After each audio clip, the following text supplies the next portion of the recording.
Salutare! Astăzi vom face chipsuri. Pentru început avem nevoie de câțiva cartofi și un tăietor pentru legumă. Tăiem toți cartofii. Trebuie să fim foarte atenți să nu ne tăiem la mâini.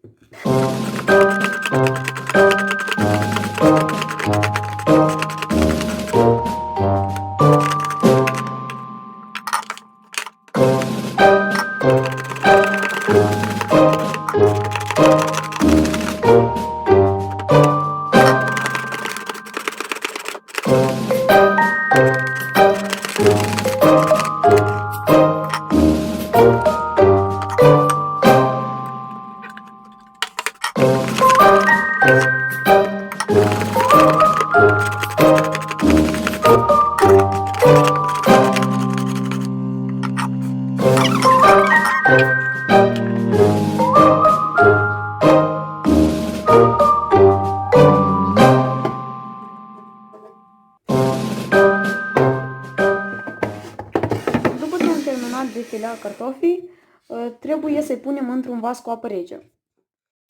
După ce am pus toți cartofii, trebuie să punem într-un vas un șervețel.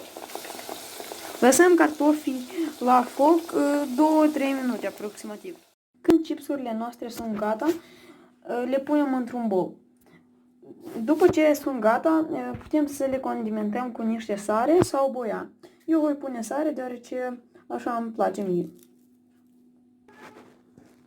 Acum vom încerca un chips. Sunt foarte crocanți.